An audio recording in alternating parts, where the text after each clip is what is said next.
Le të vendos pa kontekstin, konteksti vjen nga 2 mbretërit 6 edhe 7, edhe në qoftë se shikojmë me kujdes historinë në Izrael, Bibla na tregon që Solomoni mbretëroi në gjithë Izraelin, mi po mbas mbretërisë së Solomonit, ajo që ndodh është mbretëria e Izraelit ndahet në 2 pjesë.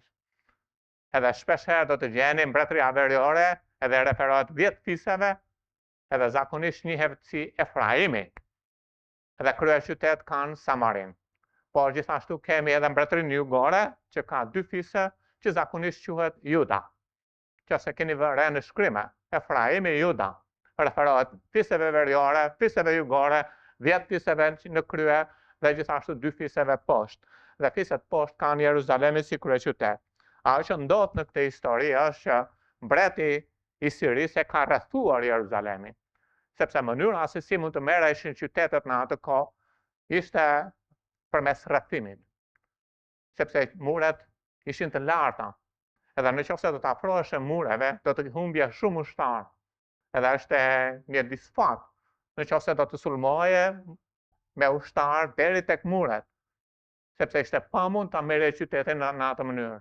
Edhe mënyra si ata vepronin ishte rrethonin qytetin, edhe prisnin çdo ushqim, çdo furnizim, ujin, në mënyrë që qyteti brenda të mund të vdiste nga uria, ose të shkonte në ekstrem edhe të dorëzohej dhe kështu e merrnin qytetin. Kjo është ajo që po ndodh këtu në këtë. Atë konteksti është rrethimi i Samaris. Dhe Bibla thot te kapitulli 6 në vargun 25 në Samari, razi e madhe.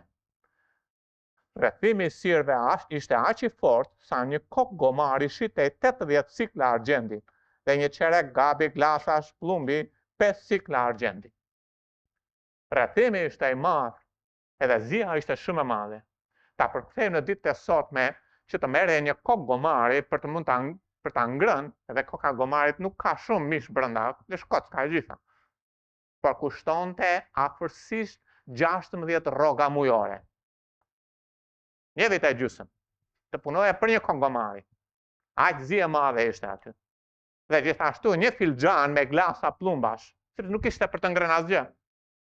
Kushtonte rrogën e 1 dite. Edhe në qoftë se jeni 20 lek, 30 lek ditë, rrogë varet sa keni, çdo që të jeni, një filxhan glase do sillja në shtëpi. Në qoftë se do e gjeje. Ishte një zi jashtëzakonisht e madhe. Por jo vetëm kaq, por vargjet më poshtë na tregojnë. Pastaj mbreti shtoi, çfarë ke ajo përgjigj kjo grua, më tha, më jep djalin tënd që të ham sot. Djalin tim do të ham nesër. Kështu gatuam djalin tim dhe e hëngrëm. Të nesërmen i thash, më jep djalin tënd që të ham, por ja fshehu djalin e saj. Vdekja është në ajër në qytet. Nuk është një situatë e lehtë. Është një situatë shumë e rëndë. Ka zi ekstreme. Ajo që ndodh është ne vëmë re që nëse lexon kapitullin 6 që ata gjejnë fajtorët e kësaj zie ekstreme. Edhe cilët janë fajtorët? Mbreti vazhdo më poshtë dhe thot, atëherë mbreti tha, Perëndia të më bëj këtë edhe më keq në qoftë se koka e Eliseut, birit të Shafatit, ka për të mbetur akoma mbi supet e tij. E dini kush është fajtor për gjithë këtë krizë urie, gjithë këtë krizë zie, gjithë këto gjëra që ne po vuajmë këtu? Njeriu i Perëndisë është fajtor. Do ja heq kokën atij. Edhe ajo që ndodh është kur ne ndodhemi në situata të vështira, edhe përballemi me shumë gjëra në jetën tonë. Një nga gjërat që ne fajsojmë është njeriu i Perëndisë. Sepse njeriu i Perëndisë në atë kohë ka thënë, pendohuni, sepse në qoftë se nuk pendoheni, në qoftë se nuk ktheheni te Zoti, nëse nuk jetoni drejt, Perëndia do të përgjigjet, Perëndia do të ndëshkojë, sepse mëkati ka pasojë. Edhe ata nuk duan një predikues të tillë. Ata duan një predikues buzagas. Do thotë jeni të mirë, jeni të dashur, e ke mirë, vazhdo përpara, nuk ka problem se ecën mëkat, Zoti është i mirë, të do me gjithë mëkatet e tua, sepse thuhet në vargun 33, ndërsa ai vazhdon të fliste akoma, me tha, ja ku zbriti tek ai lajmëtari. Atëherë mbreti tha, ja kjo fatkeqësi vjen nga Zoti. Çfarë mund të shpresoj akoma? Domethënë, nuk kam fajun. Ne jemi të prirur gjithmonë që të shfaqsojmë veten, ose të mos e shohim kur veten, edhe gjithmonë të kemi një tjetër, dhe ati t'ja hedhim fajin. Ne kemi shumë probleme të ndryshme, edhe në vend që të merremi me veten, ne merremi me pastorin, merremi me Zotin. Por nuk analizojmë pse po kaloj këto që po kaloj. Nuk shqyrtojmë vetveten. Sepse shikoni çfarë thot Bibla tek 2 Mbretërit 17. Megjithatë Zoti e kishte paralajmëruar Izraelin dhe Judën me anë të gjithë profetëve dhe shikuesve. A dini çfarë është njeriu i Perëndis? Thjesht jep lajmin e fjalës së Zotit. Kaq është.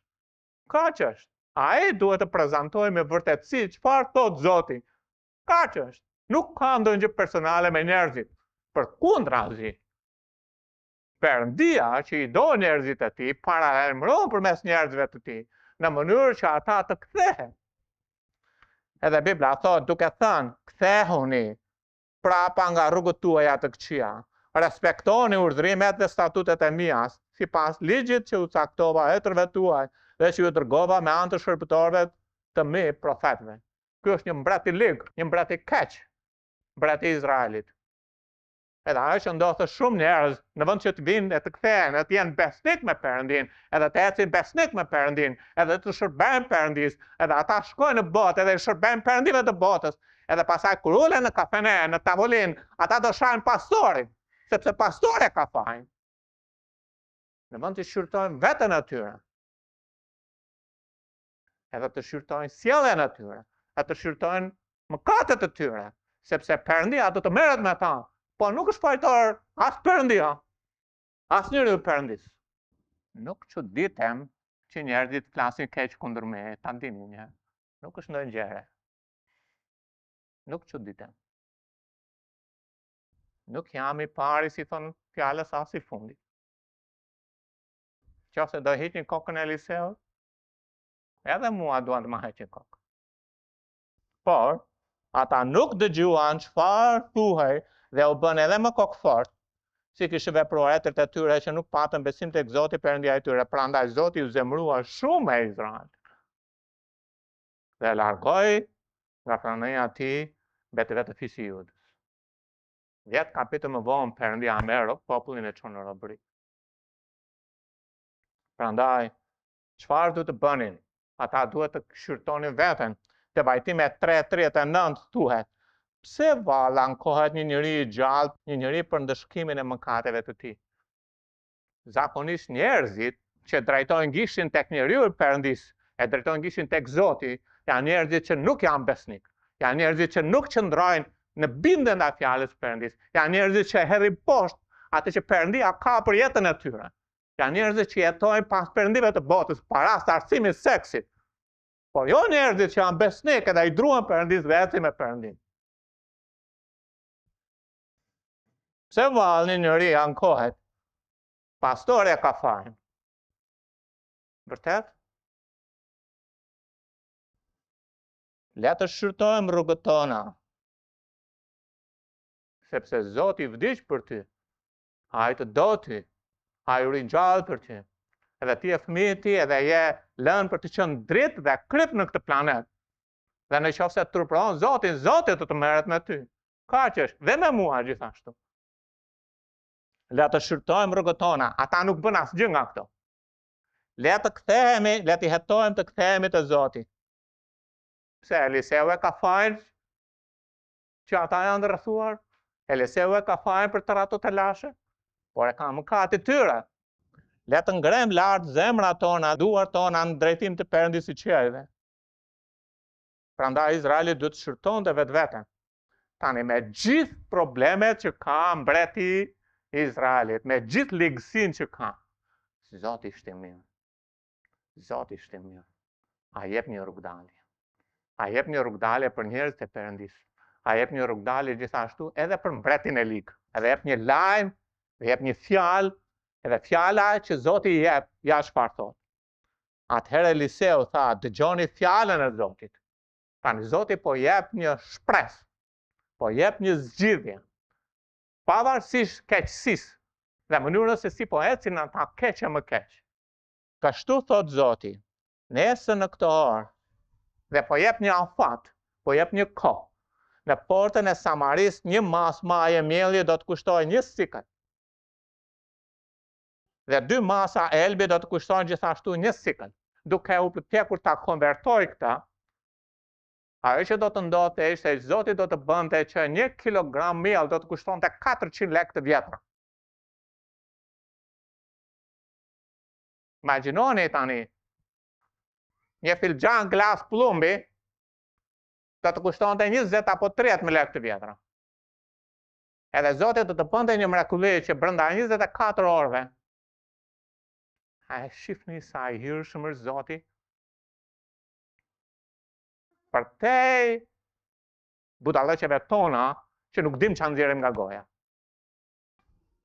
Tani, sa herë që Perëndia punon, djalli do shfaqet. Dhe mënyra si djalli shfaqet nuk do të jetë përmes shfaqjes fizike të tij, që do të ndodhë kur ai të vijë në mbretërinë e tij në kohën e mundimeve. Por ai shfaqet dhe punon përmes njerëzve. Edhe ja shikoni çfarë thonë në vargu 2. Por kapiteni, në krahun e të cilit mbështetej mbreti, jo përgjigj njeriu të Perëndisë. Menjëherë kemi një kundërshtim të asaj që Perëndia ka thënë. Menjëherë kemi një kundërshtim të njeriu të Perëndisë në atë që po shpall fjalën e Perëndisë. Ja, edhe sikur Zoti të bënte dritare në qiell, a do të ndodhte vallë një gjë e tillë? Ai po jep lajmin për popullin. Ka një zgjidhje nga Perëndia. Dhe zgjidhja është kjo. Menjëherë kemi dyshuesit, kemi skeptikët, kemi kategori njerëzish që i kundërvihen Perëndisë, i kundërvihen fjalës Perëndisë, i kundërvihen njeriu të Perëndisë. Gjithmonë ka ndodhur, gjithmonë do të ndodhë. Si e dallojmë këtë nga fryma kur del, çfarë fryme del nga ai njeri? Nëse ai kundërshton Perëndinë dhe njeriu në Perëndisë, nuk është fryma e Zotit. Nuk po flasin njeriu i Perëndisë shqipërsose, mos e ngatroni gjërat. Po flas që fryma e njeriu kundërshtues është nga djalli mbrapa. Nuk është ai vetë. Edhe ajo që ndodh është që 3 gjëra vjen re te skeptiku. Ai ka mungesë të shisave frymërore. Sepse ai nuk mund të besoj. Besimi është e kundërta me shikimin.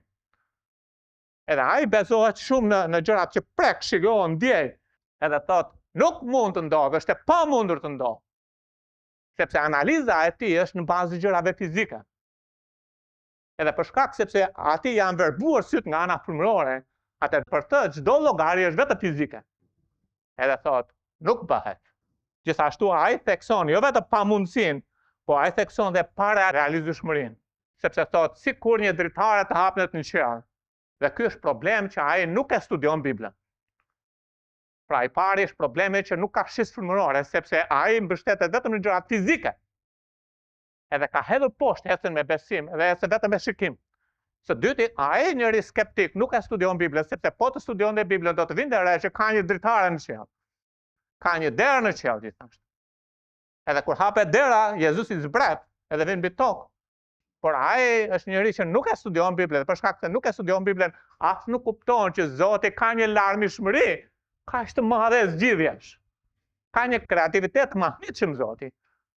Pse e kufizon Zoti që vetëm në një zgjidhje sipas mënyrës tënde, sipas mënyrës time, vetëm ashtu bëhet? Sepse ai skeptiku tha, jemi të rrethuar. Ne gati të gjithë po vdesim. E vetmja mënyrë se si mund të ketë një zgjidhje, mendoni pak, është shit fizike.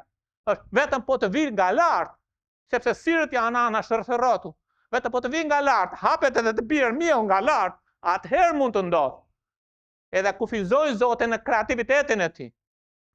Edhe shpesh herë dhe në shërbim, ne e kufizojmë Zotin vetëm në mënyra fizike, vetëm kështu veprohet, vetëm kështu është zgjidhja, vetëm kështu bëhet. Edhe shpesh herë shumë nga ne bëhen skeptik, nuk ndodh, nuk bëhet, nuk është e pamundur. Sepse mendojnë vetëm financarisht, mendojnë vetëm fizikisht, mendojnë vetëm në njerëzisht. Dhe është gabim. Dhe është gabim. Por sa herë që Perëndia punon, djalli do të punojë përmes skeptikëve, dyshuesve, për të kundërshtuar fjalën e Perëndisë, njeriu e Perëndisë. Edhe gjëja e tretë është ai kundërshton mesazhin. Ai kundërshton mesazhin, nuk bëhet.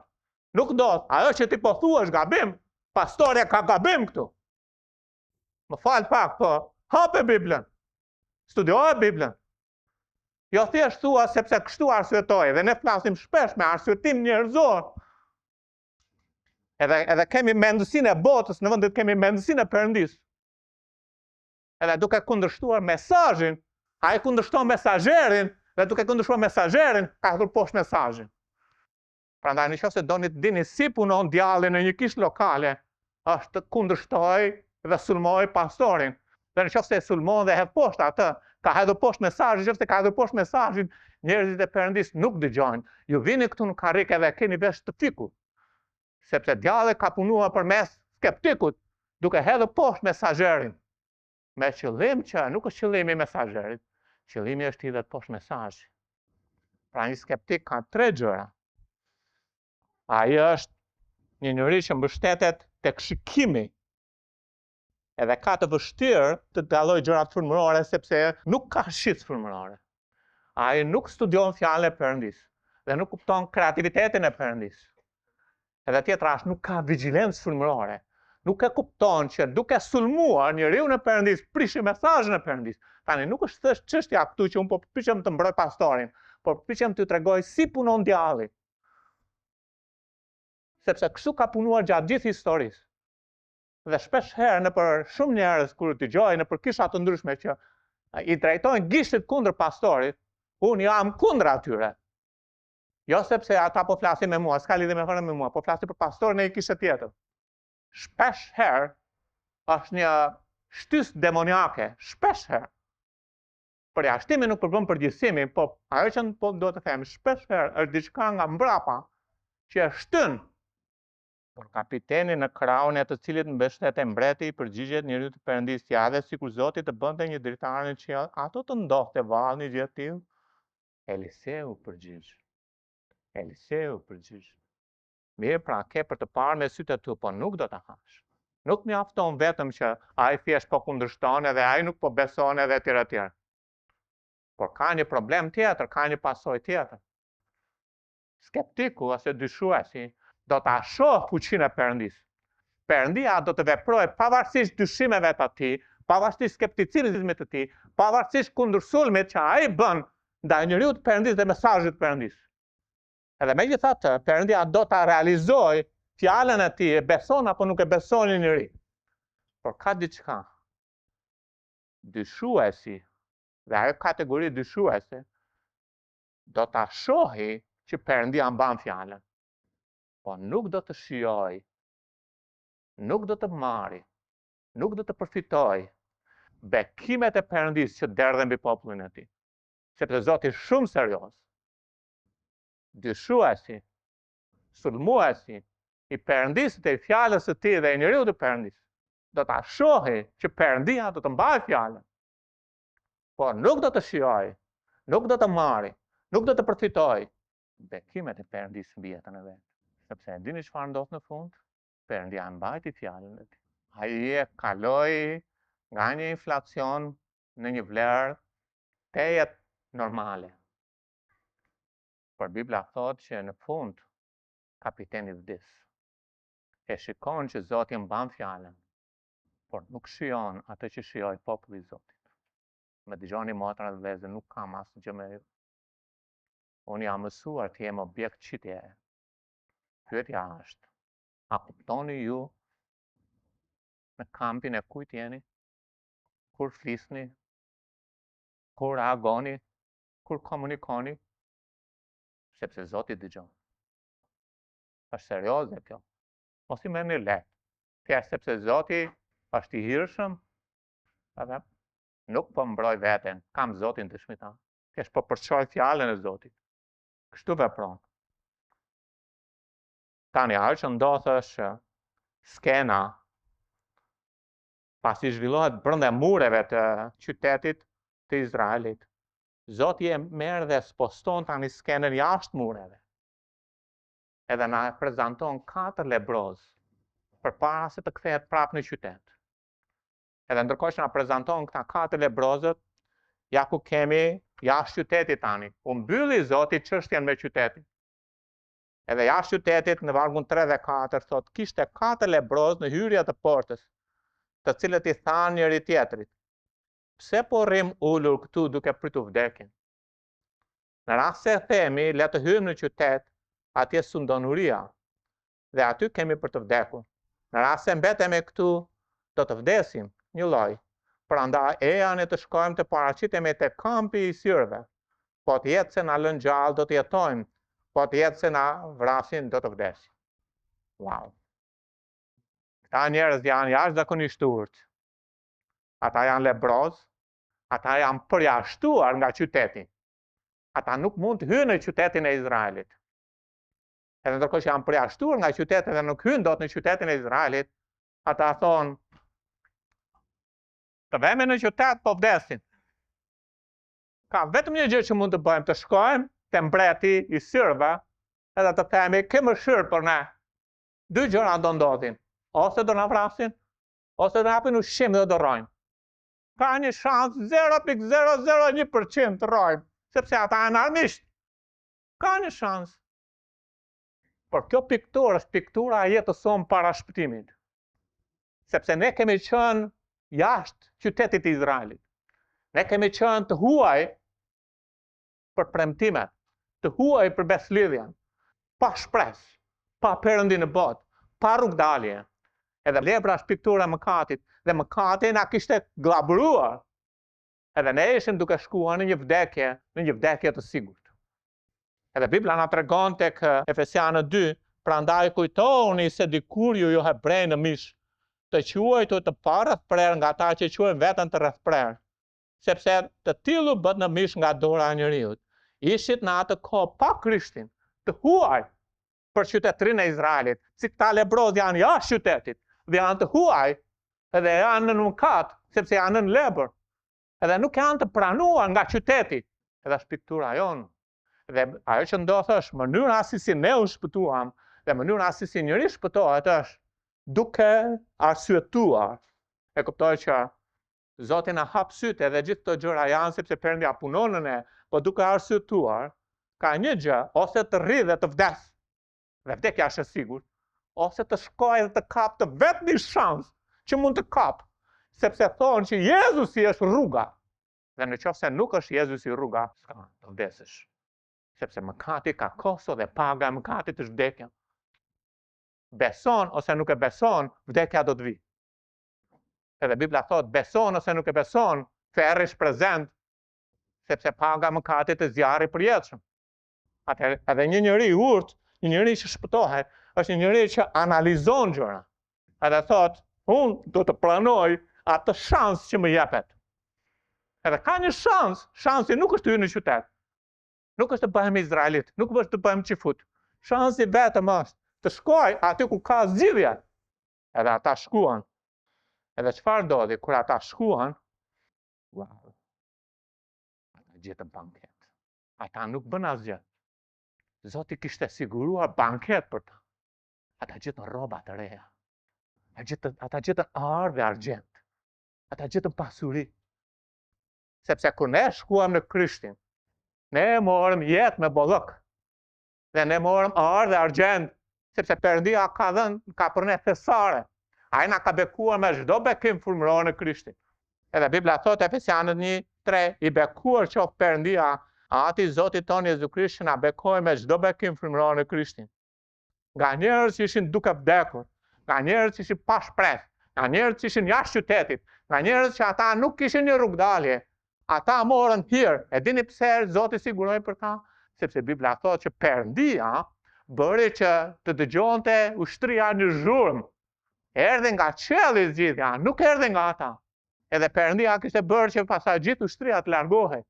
Edhe kur ata hyn edhe gjetën atë gjë që Perëndia kishte siguruar tashmë. Dhe kur ne vemi te Krishti, ne gjejmë gjithçka të siguruar.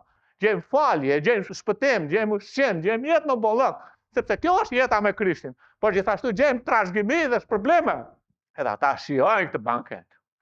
Dhe kur ju dhe unë u shpëtuam, ne hym në një banket, hym në një marrëdhënie të ngushtë me Zotin. Edhe kjo është e mahnitshme. Edhe kjo është jeta e tyre. Tani në këtë ditë të lajmit të mirë, thuhet tani vargu 9, pastaj njëri tha një tjetri, ata janë 4 lebrot, 4 njerëz të rilindur, 4 njerëz që kanë shijuar bollëku me Zotin, 4 njerëz që zënë bisedojnë me njëri tjetrin. Edhe ja si flasin ata. Është e bukur kur i dëgjon ata si flasin me njëri tjetrin. Është e bukur të takosh 4 të krishterë që janë në një marrëdhënie me Zotin edhe kanë pohon me bollëk nga ajo që Zoti ka siguruar. Edhe kur flasin ata, nuk flasin ata për sport, nuk flasin ata për biznes, nuk flasin ata për këtë dhe për atë dhe për atë. Nuk po them që këto janë mëkat, por shikoni çfarë gjejmë aty, çfarë flasin ata. Sepse është piktura e doktrinës në vjetën e re. Edhe është e zbuluar piktura në vjetën e vjetër. Çfarë bën një njeri që ecë me Perëndin, një njeri që është i rilindur, një njeri që shijon me bollëk nga banketi i Perëndis, çfarë ndodh me ata?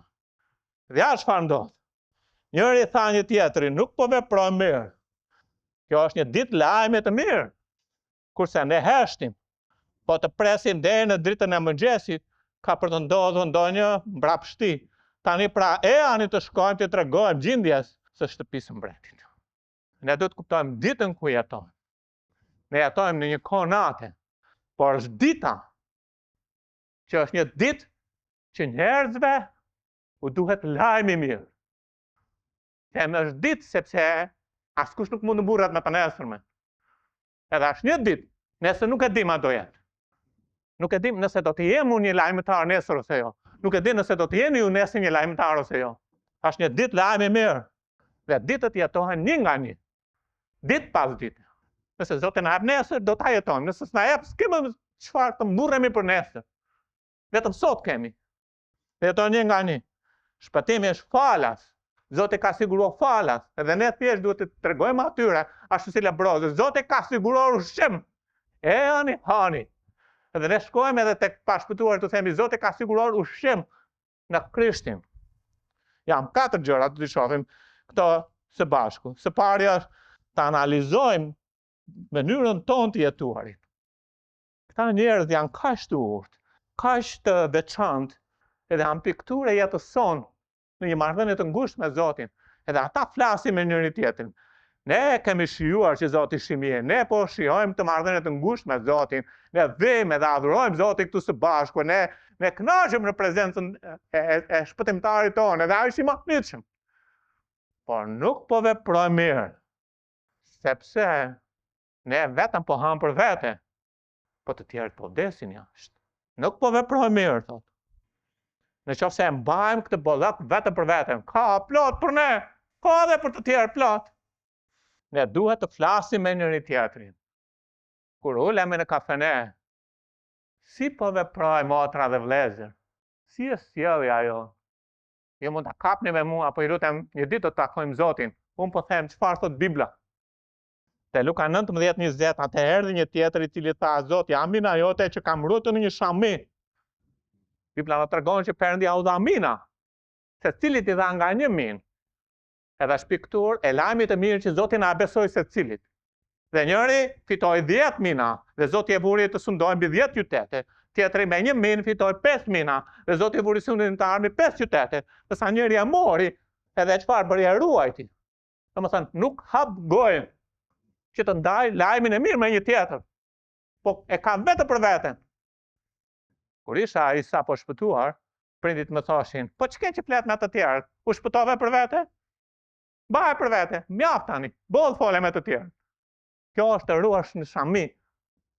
Edhe ata ishin shumë të urtë me njëri tjetrin. Edhe ata thanë, nuk është mirë që veprojmë kështu.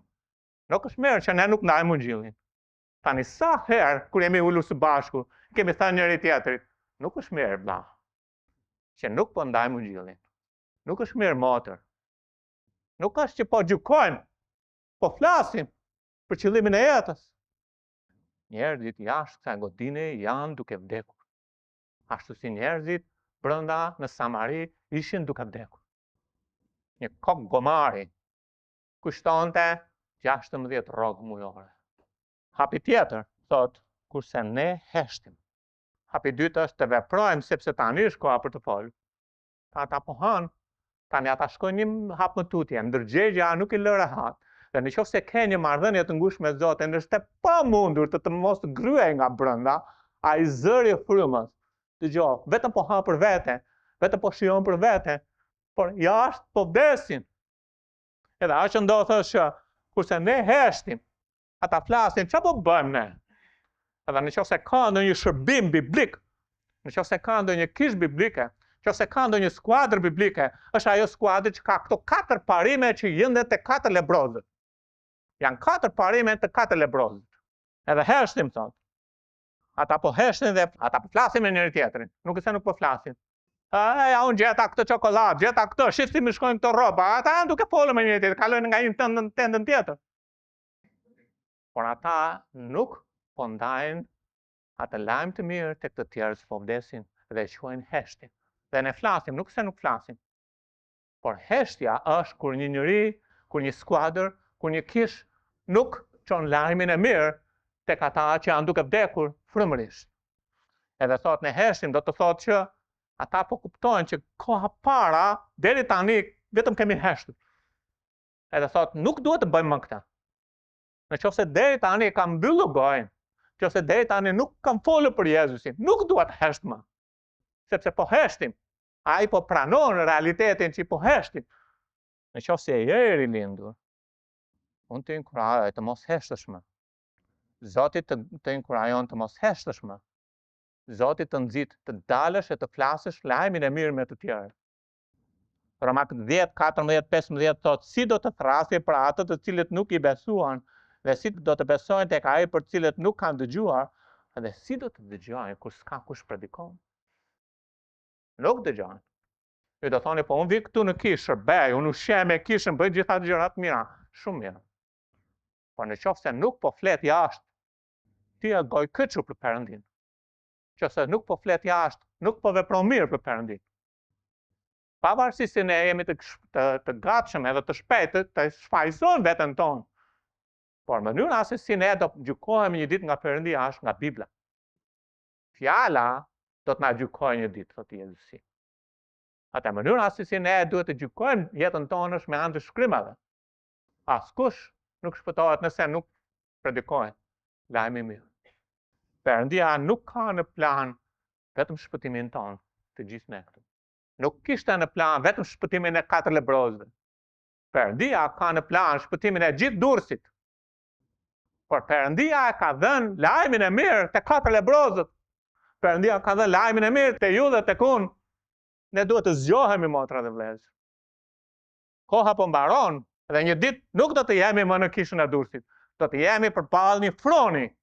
Dhe në atë fron nuk është pastori, qofse ta quajmë kështu podiumin. Në atë fron është Zoti. Dhe të gjithë ne kemi një kryebari. Edhe sytë e tij janë si flak zjarri, thot Bibla, te Zbulesa kapitulli 1. Dhe ne do të shkojmë. Prandaj ne duhet të kuptojmë hapi 3 që ka pasoja nëse nuk bëjmë asgjë. Ka pasoja. Pastaj njëri tha tjetrit, nuk më veproj mirë. Kjo ditë është një ditë lajmi të mirë, kurse ne heshtim. Vinë në pjesën tjetër të fjalës. Po pritëm deri në dritën e mëngjesit, ka për të na ndodhur ndonjë mbrapshtësi. Është e garantuar.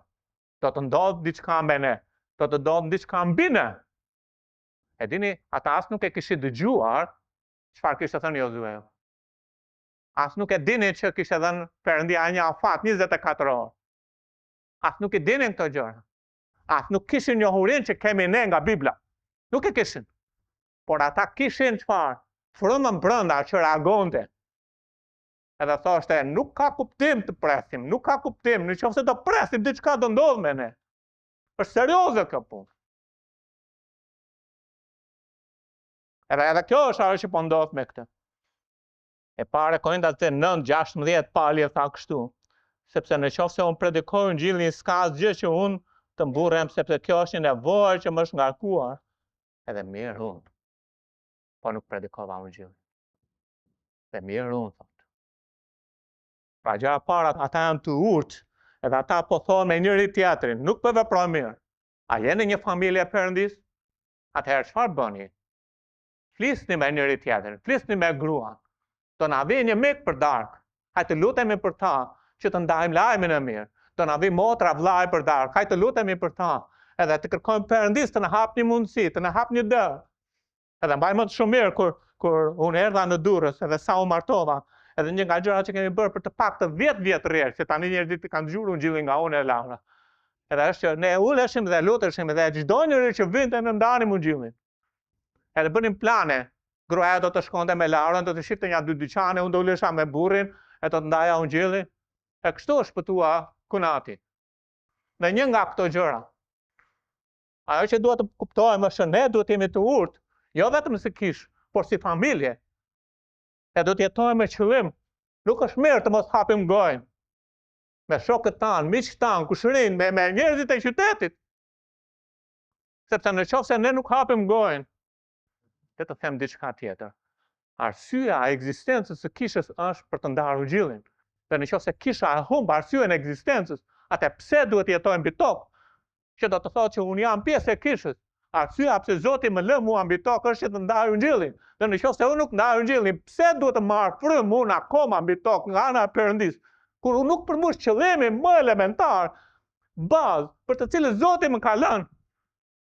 Duhet të kuptoni rëndësinë e asaj që në qoftë se ne na është besuar Ungjilli dhe nuk përgjigjemi, do të ketë një pasojë mbi ne. Kjo është Bibla e Zotit, nuk e shpika unë, e shpiku Zoti. Ata morën bollëk nga Perëndia, morën rroba nga Perëndia, morën bekime nga Perëndia. Dhe nuk ishte rastisht aty, por Perëndia kishte një plan me ta për të shpëtuar një qytet, edhe për ata vetë gjithashtu. Ju dhe morën bollëk nga Zoti. Hym në një paqe me Perëndin, në marrëdhënie me Perëndin, edhe gjithashtu morëm rroba të reja dhe morëm shpërblime nga Zoti. Po nuk është vetëm për ne, motra dhe vëllezër, dhe për ata që po vdesin jashtë. Jezu Krishti nuk erdhi të shpëtoj vetëm ne. Tani pika tjetër është, në qoftë se ne nuk duam gjykim mbi veten tonë, edhe leprozët nuk e donin, është pika 4. Të reagojmë me urgjencë të madhe, menjëherë. Dhe vargu thotë, prandaj njëri tha një tjetër, më pëlqen shumë kjo. Është e mahnitshme, se si një skuadër është e lidhur, se si një familje është e lidhur, edhe jetojnë për qëllimin për cilën Zoti i la. I flasin njëri tjetër, ja folura më e mahnitshme në univers. Të flasësh njëri tjetër për qëllimin pse je, dhe i folën njëri tjetër. Nuk është mirë të rrim kështu. Nuk është mirë vetëm të ham, nuk është mirë vetëm të vemi në kishë, nuk është mirë vetëm të lexojmë Biblën, nuk është mirë vetëm të kemi marrëdhënie me Zotin. Duhet të bëjmë diçka. Është ditë lajmi mirë. Kuptoni diçka. Gjithë njerëzimi, nuk e di, Zoti na ndihmoft dhe na hap syt që të shohim dritën e asaj që fjala e Zotit na jep. Në ligjin e Mojsiut, mënyra si do të shpëtohesh ishte që kishte një barë mbi shpatulla. Ishte një barë e rëndë. Bëj, që të mund të shpëtohesh. Mos vit, mos vri, mos lakmo, mos. Edhe një barë e rëndë mbi njeriu. Edhe njeriu ishte i krysur, duke lodhur, duke punuar që të mund të fitonte shpëtimin, siç është feja sot. Dhe feja ka vënë mbi njerëzit një barë të rëndë mbi shpatulla. Dhe ligji është mësuesi për të Krishtin, sepse ligji nuk mund të mbahet. Edhe Perëndia erdhi. Edhe qofti bekuar Zoti. Edhe lindi nga një bygjëresh. Dhe jetoi një jetë pa mëkat. Edhe mbarti mëkatin tim. Edhe kur u shkova në atë kryq, ai hoqi barrën time. Dhe nuk është më të bëj, është tim beso. Edhe ai siguroi banket për mua. Ai siguroi banket për ju. Se mund të rrim e të heshtim edhe të mbajmë gojën këtu. Edhe Zoti është serioz, sepse birët ti nuk vdesh në kryq vetëm për ne. Por ai dëshiron që ne të shkojmë jashtë në qytet, ndajmë lajmin e mirë me ta. Jo thjesht sepse kështu duhet të bëjmë që të fitohet një i afërm im, nuk është ashtu. Kuptoni me Zotin gjëra. Dhe nëse nuk e bëjmë, mund të na ndodhë diçka. Po nuk e di çfarë. Por ata thanë menjëherë, na lidh me pjesën sipër. Çfarë do bëjmë? Prandaj tani, jo nesër, tani, sepse vetëm sot është një lajm i mirë. Prandaj Bibla thotë sot, nëse dëgjon zërin e tij. Asnjëri nga ne nuk mund të bëj plane për nesër, edhe që jemi mësuar në këtë mënyrë. Po në sytë e Perëndis, sipas mënyrës Perëndis, sot ke, të çdo 24 orë, nesër se dim. Ose kisha do merret, ose ai do vdes, ose unë do vdes. Një nga treja. Ta dini, asnjëri nuk ka garanci për të nesërmen. Kuptoni që kemi një qëllim. E janë të shkojmë, e çfarë të bëjmë? Të tregojmë, ne nuk kemi siguruar shpëtimin për ta. Zoti ka siguruar shpëtimin. Ata do të shkonin, vetëm të shkonin në portat e qytetit, tregonin, ka ushqim, ka që ishte puna atyre. Bota në 15 nëntor, duke hapur mbrëm nga ora 11 e natës, edhe duke parë sa ishte popullsia, edhe po shikoja sa njerëz vdesin, sa jetojnë, edhe jepte gjithmonë aty një lëvizje, njerëzit që lindin, njerëzit që vdesnin. Edhe ajo që mendova është, në 1972 vitin që linda unë, popullsia e botës ishte 3.8 miliard. Vetëm gjatë jetës time është rritur 110%. Njerëzit po rriten, po shtohen, dhe njerëzit po vdesin, edhe po shkojnë në zjarr të përjetshëm. Kush do të shkojë të dërgojë lajmin e mirë atyre? Vdesin çdo ditë. 162.845 vdesin çdo ditë. Çdo ditë shuhet një qytet. Po ka shumë që po rriten. Kush do të ndajë lajmin e mirë me ta? Sot. Jo nesër. Tani. Jo më vonë. Jo ta mendoj një herë të gjitha hallet mira. Kam thënë vazhdimisht në këtë podium. Perëndia do të sigurojë nevojat tuaja për ushqim dhe veshmbathje. Dhe arsyeja pse do të sigurojë është që të mund të kemi mjaftueshëm për të përmbushur planin e tij dhe misionin e tij. Sepse ju dhe unë nuk u morëm ditën e shpëtimit dhe u lam këtu në mënyrë që të përmbushim atë që Jezusi erdhi. Ai erdhi të kërkojë dhe shpëtojë atë që kishte humbur. Ju dhe unë jemi të krishterë si Krishti dhe ka veç një arsye pse Zoti na lë të marrim frymë. Po flas në arsye pse ne jetojmë mbi tokë dhe nuk jemi në qiell, për të kërkuar dhe shpëtuar atë që ka humbur. Edhe dy fjalë të fundit, praktikiteti i Ungjillit është shumë i thjeshtë. Kështu ata shkuan thyrë roje, por më sipër ata duhet të fitonin shtëpinë e mbretit, por nuk shkonin dot te mbreti. Ata shkuan tek ata që mund të kishin kontakt. Kontakte që do të kishin ishin me rojet e qytetit, dan te dera. Ka ushqim atje. Ka bollëk atje. Janin. Rojat shkuan dhe i thanë ande, pastaj vajtën te mbreti.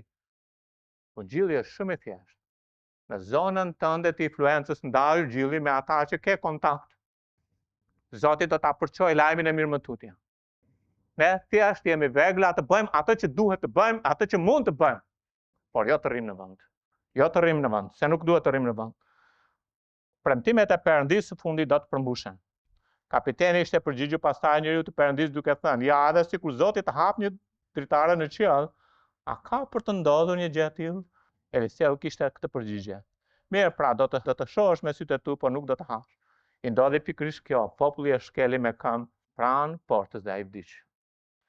Zoti, ashtu siç mban premtimet e tij, që do të thotë që ai sjell bollëk, ashtu mban dhe premtimet e tij që ai sjell gjykim. Prandaj duhet të kemi frikë nga Zoti. Edhe gjithashtu të besojmë premtimeve të tij po ashtu. Sepse Zoti do të bëjë punë të madhe me ne. Po nuk duhet të jemi skeptik. Nuk duhet të themi që nuk bëhet, nuk ndodh. Ja, edhe sikur nuk fitohen studentët, nuk fitohen të rinj, nuk fitohen këta, nuk mund të themi kështu, nuk duhet të themi kështu, nuk duhet të jemi skeptik. Nuk duhet të hedhim poshtë vizionin që Perëndia na jep. Nuk mund të hedhim poshtë fjalën që Zoti na dha sot. 4 gjëra duhet të flasim njëri tjetrit. Le të analizojmë mënyrën si po veprojmë. Le të veprojmë sot, sepse është koha për të folur sot. Le të kuptojmë që nëse nuk flasim ka pasoja. Le të reagojmë me urgjencë. Edhe le të jemi besim plot. Sepse Bibla thotë, ki besim tek Zoti me gjithë zemrën, mos u mbështet në gjykimin tonë. Po gjykimi im nuk funksionon, po sepse kam shitje fizike. Po u mendoj që nuk ndodh, po sepse nuk po studioj Biblën. Edhe shpesh herë shumë nga ne, dini pse dini? Edhe kur krahasoni me një kish tjetër, nuk dini sepse po studioni Biblën. Më thonë nëse jam i keq. Ju dini sepse unë ju kam ushqyer. Edhe dini, por nëse do studioni Biblën, do të dini më shumë më me maturitet, të hapësh Biblën, do të studiosh vetë çfarë thot Bibla për fëmijën tim. Çfarë thot Bibla për rolin tim si burr? Do të gjeni shumë dritë aty. Çfarë thot Bibla për rolin tim në kish? Çfarë thot Bibla për rolin tim si grua? Çfarë thot Bibla për rolin tim mbi tokë? Edhe çfarë bëni? Edhe merrni gjithë njohurinë, edhe çfarë? I kundërvijeni atij që ju ka dhënë urtësi për të bërë punën e Perëndisë. Tabi? Ju nuk po mësoni që të më kundërvijeni. Ju po mësoni që të më të shërbeni Zotin tani. Do vi një ditë që nuk do të jem më këtu. E di sepse para meje nuk kanë qenë të tjerë të rrotë për jetë. Por letëm jemi bashkë. Letë jemi si 4 lebrozë. Edhe 4 lebrozët shqyrtuan mënyrën e jetesës. Nuk po veprojmë mirë. Nuk po çojmë lajmin e mirë jashtë. 4 lebrozët thanë, boll kemi ndejt heshtë. Boll, nuk do rrimë heshtë. 4 lebrozët thanë, kemi frikë nga Zoti. Kemi frikë. Në qoftë se ne nuk e hapim gojën, nuk flasim me ata që Zoti na ka vendosur pranë, do të na ndodhë ndonjë e keqe. Lebrozët thanë, hajde ikëm një herë. Hajde televizi. Kjo është një skuadër biblike e shëndetshme. Kjo është një familje e perëndishme e shëndetshme. Kjo është një kish biblike e shëndetshme. Motra dhe vëllezër, ashtu si te 2 mbret të shtatësh, Perëndia është që e bëri punën. Edhe me ne, edhe me botën e humbur, Perëndia ka bërë punën. Ai siguroi një kryq dhe në kryq siguroi një shpëtimtar. Dhe shpëtimtari zgjidhja për çdo mëkat të njerëzimit. Motra dhe vëllezër, Zoti nuk ishte vetëm qëllim shpëtimin tonë. Prandaj nuk ka kuptim të rrim vetëm këtu edhe të ushqehemi edhe të shikojmë gjërat që djalli na ka mashtruar vetëm fizikisht. Zoti nuk pret të sigurojmë atë që ai ka siguruar, por ai do që t'u themi të tjerëve çfarë ka siguruar Zoti. 4 lebrozë ishte të urtë, shqyrtonin veten, analizuan veten, reaguan dhe vepruan. Kjo është piktura. Kështu e ka dizenjuar Zoti jetën e krishterë. Edhe nëse shkon në dhjetën e vjetër, merr pikturën, merr mënyrën e qartë të jetuar. Le të ulim kokat tona. Le të përgjigjemi përpara Zotit tonë. Le të reflektojmë. Le të reagojmë. Le të jemi si ata 4 lebrozë.